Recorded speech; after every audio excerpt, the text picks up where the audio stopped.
You see, we often think of the morning as just the early hours between sunrise and lunch. We treat it like a place on the clock, a time to hit the alarm, drink some coffee, rush out the door, and dive into the demands of the day. But I came to tell you the morning is not just a time of day. It is a mindset. It is a decision. It is a declaration. It is the mental and spiritual atmosphere you choose to create the moment you open your eyes. Morning is not defined by the sun coming up. It's defined by you getting up. Let me take you deeper. Some people wake up early, but they're still asleep inside. Their body is moving, but their purpose is still snoring. Their legs are walking, but their dreams are still buried under the blanket of doubt. It's not about the clock on your wall, it's about the conviction in your heart. That's why two people can rise at the same time, but produce very different results. One wakes up with intention, while the other wakes up with indifference. One wakes up with vision, the other with confusion. One says, "This is the day that the Lord has made, I will rejoice and be glad in it." While the other says, "Why do I even bother?" It's about how you frame your day before your day starts framing you. Because life will hand you a script if you don't write one yourself. If you don't wake up and tell your soul what this day is going to be, the world will tell it for you. And the world doesn't care about your calling. The world doesn't care about your peace. It will hand you frustration, distraction, and disorder, and expect you to live off it like it's breakfast. But you have to rise with a mind that says, "I'm not just awake, I'm aware. I'm not just alive, I'm aligned. I'm not just getting up, I'm going up." And that mindset, it begins in the stillness, not in the noise. See, we live in a noisy generation. The moment we wake up, we're flooded, notifications, emails, social media, the news. It's like the enemy waits at the foot of your bed with chaos in his hands, trying to rush you into reaction before you find your center. But if you want to win the morning, you've got to master your inner atmosphere. Before you scroll, pray. Before you panic, breathe. Before you pick up the weight of the world, pick up the word of God. You don't have to be a prisoner of your morning. You can be the architect of it.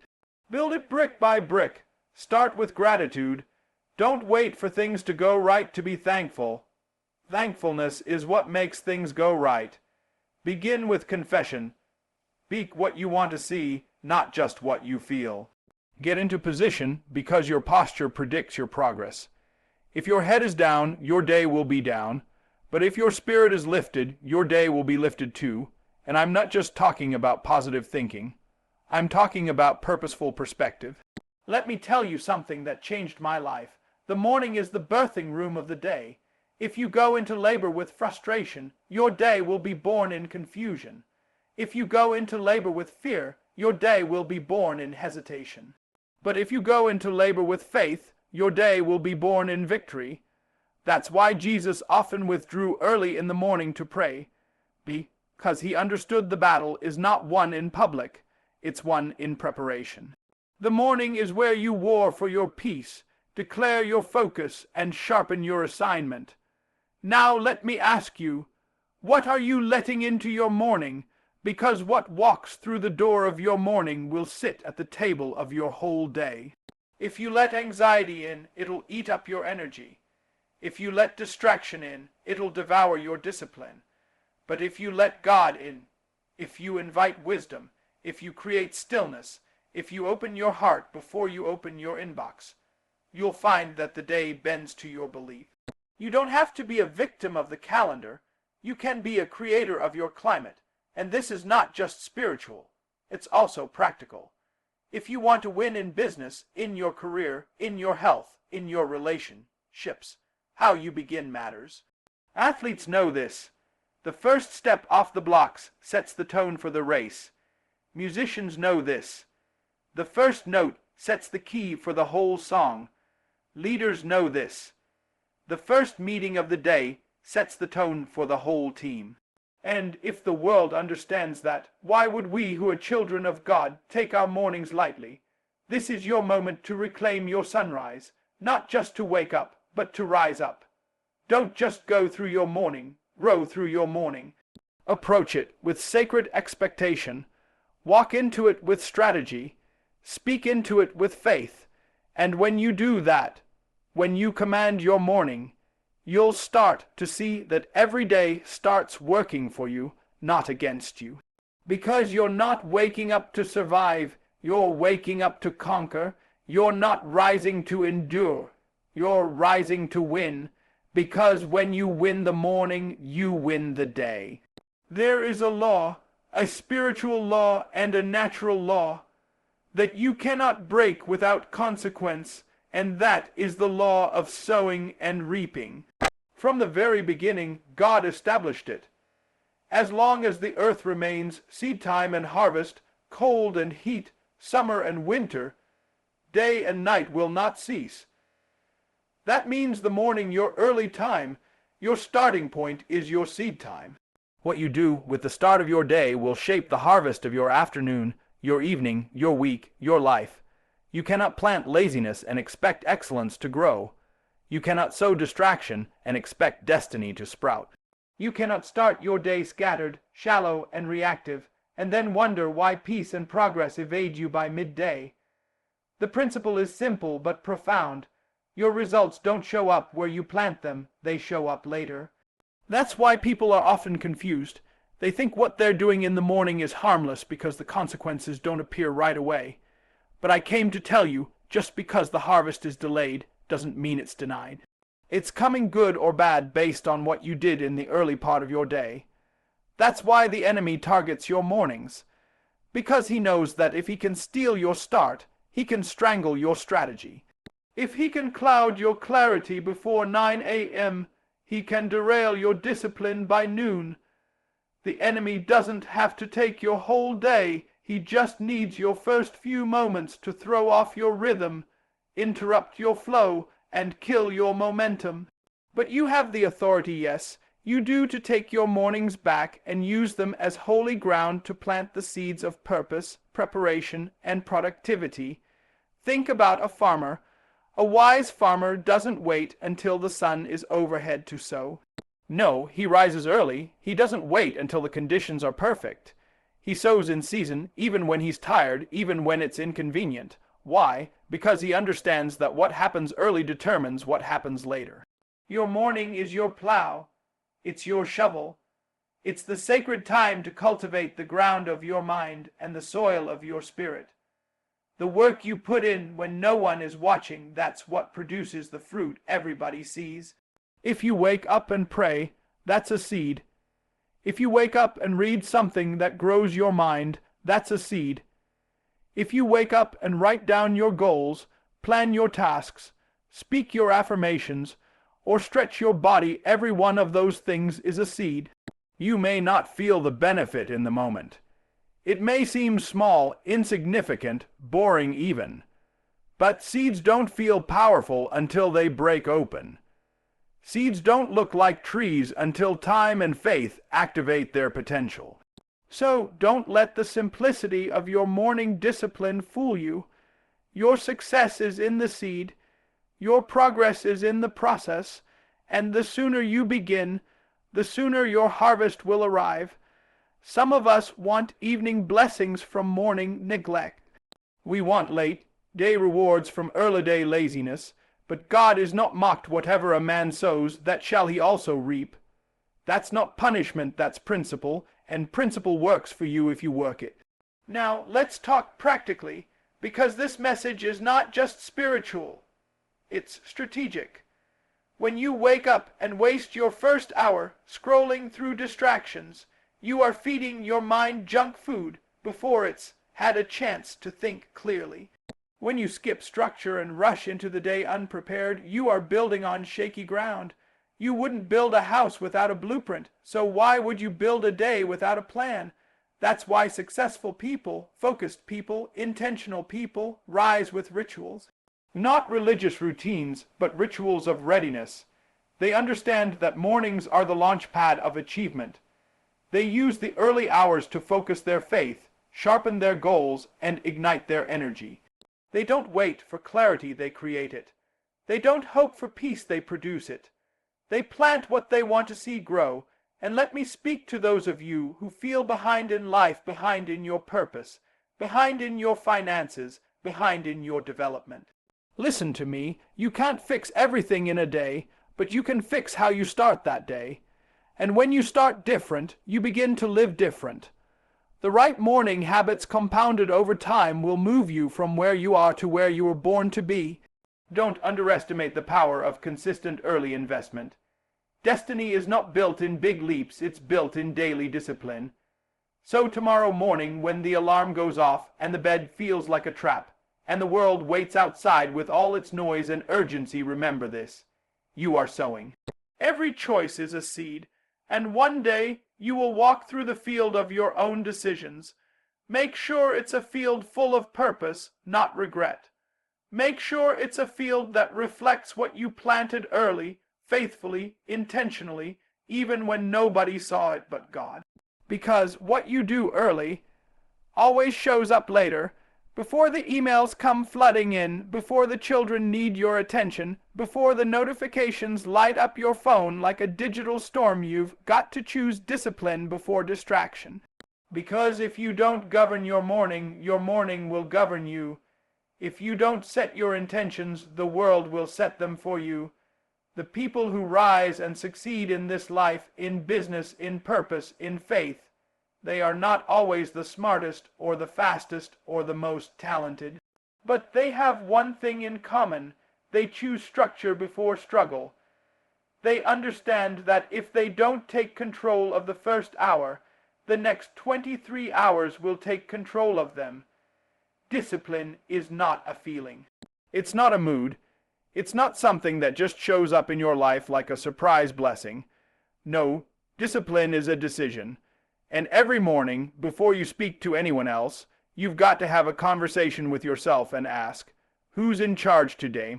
My flesh or my focus? My comfort or my calling?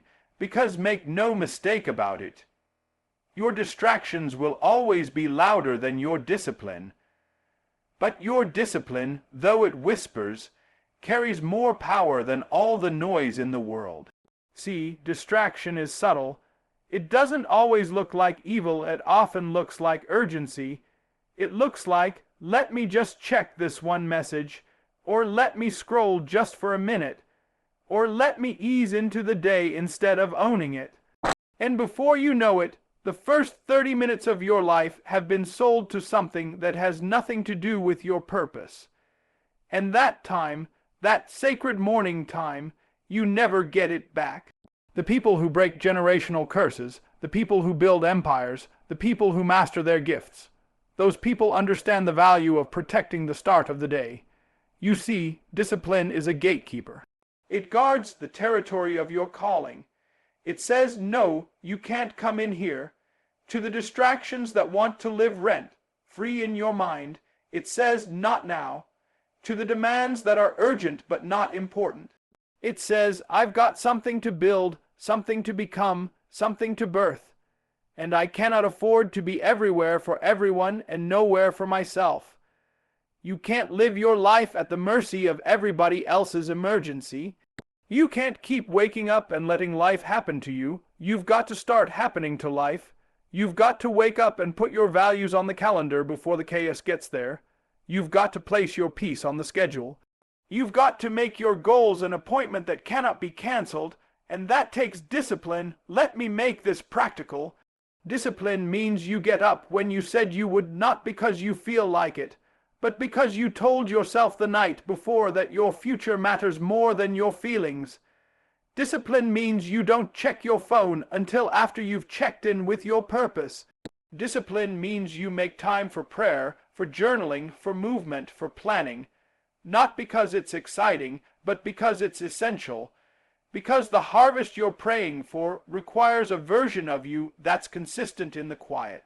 Discipline is what you do when nobody's clapping for you, when no one is saying well done, when there are no likes, no audience, no praise. It's the grind in the dark that brings glory in the light. It's the early morning decisions that lead to late day breakthroughs. It's doing the right thing over and over until the fruit shows up. But the challenge, distraction, never takes a day off, It never sleeps. It always has something to offer. It always looks easier, always feels more fun. And if you don't make a conscious decision to shut the door on it, it will live in your house, eat your time, rob your purpose, and leave your calling malnourished. And you know why this matters, because your life is too important. Your assignment is too great. Your purpose is too expensive to be sold for the cheap thrill of a momentary distraction. Every morning you wake up, heaven and hell both watch to see what you'll do with the gift of time. Will you plant it, or will you waste it? Will you shape your day, or let it slip through your fingers? It's not about being perfect. It's about being prepared. It's about deciding before the pressure comes. Because when you wake up with discipline, the rest of the day bows to your order. You walk into meetings differently. You handle stress differently. You move through challenges with more grace because you already set your posture in the morning. The battlefield was already won when you made that bed, wrote that goal, or spoke that affirmation. So I say to you, tomorrow morning when you wake up, don't wait to feel inspired. Don't wait for the mood to strike. Move before the mood, pray before the pressure, focus before the frenzy, because when you put discipline before distraction, the world no longer dictates your direction, you do, and God partners with that kind of focus. You are not called to be everywhere. You are called to be excellent in the space of your assignment, and that excellence begins not in the middle of the day, not when the pressure hits, but in that quiet, sacred space before the noise begins. Own it, protect it, master it, because discipline before distraction is the difference between average and anointed. There comes a point in your life where you can no longer afford to live in reaction mode. You can't keep waking up every morning chasing energy, chasing motivation, chasing focus, chasing peace. Like it's somewhere outside of you, running ahead of your life, and you've got to catch up to it. No, you were never meant to chase energy. You were meant to command it. You were never created to be a beggar of strength. You were called to walk in authority. The same power that raised Jesus from the dead lives in you, and yet many of us start our day looking for something that's already inside of us. It's not that we don't have energy. It's that we haven't activated it. You don't wake up with energy. You create it. Energy doesn't fall on you like rain. It rises within you like fire. And just like a fire, if you don't tend to it, if you don't feed it, if you don't protect it, it'll die out. And too many people are waking up and expecting the day to give them what they haven't demanded from themselves. You've got to wake up and say, "This is the day that the Lord has made. I will rejoice and be glad in it." That's not a suggestion. That's not a motivational quote. That's a command. It's a deliberate, disciplined way of positioning your spirit, your mind, your body to move in alignment with heaven, even when hell is raging all around you. See, we live in a world that teaches you to wait to feel good before you do something great. But what if I told you doing good is what leads to feeling good?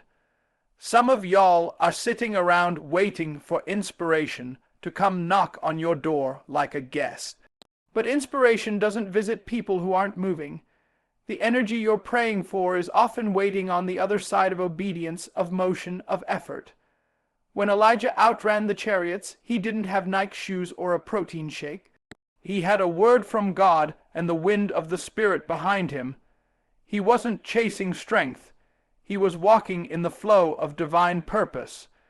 Commanding your energy means you stop giving it away to everything and everybody before you give it to your calling. How many of us spend our first burst of energy checking things that don't change us? We give our best energy to people we're not assigned to, conversations that don't matter, news that doesn't feed us, and then wonder why we're drained by 10 a.m. It's not that you're tired. It's that you've been leaking power. You're not out of fuel. You're just giving it to the wrong fires. Let me break this down. Your energy is your spiritual currency. And like money, if you don't budget it, you'll waste it.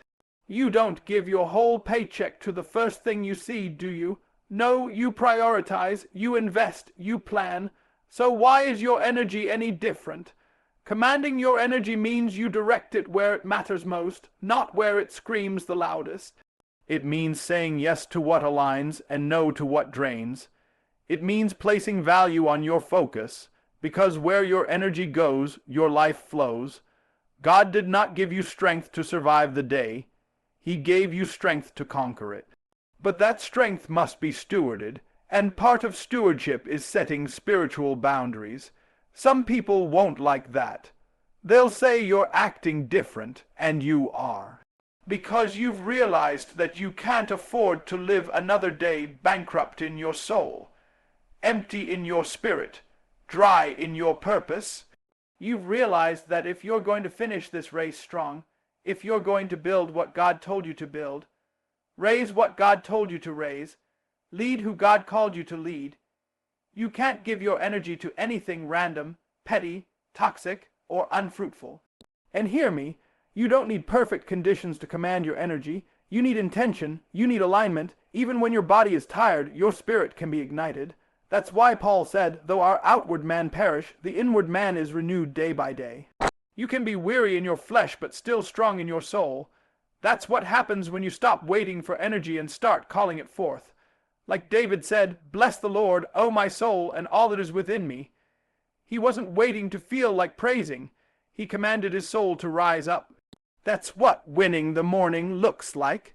So tomorrow, when you wake up, before you check your phone, before you talk to the world, lay hands on yourself and say, today, I walk in divine energy. Today, I operate from purpose. Today, I am not a slave to circumstance. I am a steward of calling. I'm not chasing strength. I carry it. And when you walk like that, you change atmospheres. When you walk like that, you walk into rooms already full. You walk into problems already solved, because you didn't come empty. You came charged with the presence of God and the focus of a warrior. You're not weak. You're not stuck. You're not late. You're not lost. You are powerful. You are focused. You are called. So stop chasing energy. Command it. Shape it. Release it. And watch how your day begins to obey the voice of purpose. The atmosphere around you may be cold, but that doesn't mean your spirit has to be. The world may wake up in chaos, but that doesn't mean your heart has to be anxious. Your calendar might be full, but that doesn't mean your peace must be empty. Because the truth is, the morning sets the tone, but the mind sets the temperature. What you allow in your mind determines how you carry yourself, how you respond, how you rise, and how you endure. Your mind is not just a container, it's a thermostat. And unlike a thermometer, which merely reacts to the environment, a thermostat has the authority to change it. So while your morning habits help create rhythm, it is your mindset that determines whether you walk through the day in power or in panic. You can have the best morning routine, the healthiest breakfast, the most color, coded to-do list. But if your mind is cluttered with negativity, filled with doubt, or focused on fear, none of that will matter. You can have a sunny day and still carry a storm in your head. You can walk through a quiet room and still feel like chaos is screaming in your soul. But when your mind is renewed, your life begins to respond. That's why the Apostle Paul said, "Be transformed by the renewing of your mind." Because your transformation doesn't start with your schedule, it starts with your thinking. If your mind doesn't change, your morning doesn't matter. You'll keep waking up early but living low. You'll keep reading affirmations but doubting your worth. You'll keep setting goals but sabotaging your own progress. Why? Because the battle is not around you. It's within you. You can command your morning, but if you don't conquer your thoughts, you'll fall by noon. That's why God doesn't just want you to wake up. He wants you to wake up aware of the power you carry, aware of the purpose on your life, aware that you don't have to accept every thought that knocks at your door, because not every thought is truth, not every idea is revelation. Some thoughts are sent to derail you, distract you, and defeat you before the day even starts. You've got to take responsibility for the climate of your mind. You've got to protect your mental environment the way you protect your physical one. If it's cold outside, you put on a coat. If it's dark, you turn on a light. So why, when your mind starts to drift into discouragement, do you just sit there and let it? You have the authority to shift the temperature. You don't have to live life mentally freezing, emotionally exhausted, or spiritually numb. You have the power to reset your thoughts and realign your attitude. It starts with what you feed it. You can't keep eating doubt and expect to grow in faith. You can't binge fear and expect to move in courage. You can't replay old traumas and expect new victories. Every morning, when your eyes open, you've got to decide what kind of thoughts will rule your mind. Will it be thoughts of victory or victimhood? Will it be purpose or pity? Will it be growth or grief? Because your mind will follow whatever pattern you set. And let me tell you, your emotional thermostat will affect everyone around you. Your family feels it. Your coworkers sense it. Your leadership expresses it. That's why you must set your temperature before the world sets it for you. Don't wait for peace to show up, declare it. Don't wait for confidence to arrive. Cultivate it. Don't wait to feel love. Remember that you already are. Because a mind that is set on truth, a mind that is anchored in God, a mind that is focused on purpose, that mind cannot be moved by the winds of circumstance. You've got to get up every day and say, I set my mind on things above. I align my thoughts with what God says about me. I choose to believe what's possible, not what's popular. You've got to train your mind like you train your body, because a strong mind builds a strong day. You've got to challenge your negative thoughts like you challenge bad habits. You've got to discipline your mindset like you discipline your behavior, because the outer world always responds to the inner world. And sometimes it's not about doing more, it's about thinking better. It's not about adding tasks, it's about shifting thoughts. You don't need a new planner. You need a renewed perspective. You don't need another 5 a.m. challenge. You need a mindset that's ready for battle, because life will test you. People will push you. The enemy will whisper to you. But when your mind is set, when your thermostat is locked into peace, focus, and power, you won't be shaken. So tomorrow morning, when the alarm rings and the world starts pulling at your attention, don't just get up. Get your mind right. Don't just brush your teeth and grab your coffee. Clean your thoughts and grab your sword. Because it is your mind, not your mood, that determines your momentum. You may not control everything that happens around you, but you can always control the climate within you. And when your mind is set on power, truth, and purpose, the rest of your day has no choice but to follow your lead. So I've come to tell you today, not just to wake up, but to rise up. Not just to open your eyes, but to open your spirit, because the morning is not just a moment in time. It's a mandate, a divine opportunity to declare to yourself, to the enemy, to the heavens and the earth, this day belongs to purpose. This day belongs to focus. This day belongs to power. You don't need a new clock. You need a new conviction. You don't need to chase the world's pace. You need to set your own rhythm, because when you win the morning, you silence the chaos before it starts. You discipline your desires before they drift. You command your energy, protect your peace, sharpen your mind, and anchor your identity, not in what the day brings, but in who you are becoming. And let me remind you, this isn't about perfection. It's about posture. It's about making a daily decision to be intentional, focused, and centered before the world has a chance to pull you off course. The battlefield is real, but so is your authority. The distractions are loud, but so is your purpose. The pressure is heavy, but so is the anointing on your life. Don't give your mornings to fear. Don't give your first breath to confusion.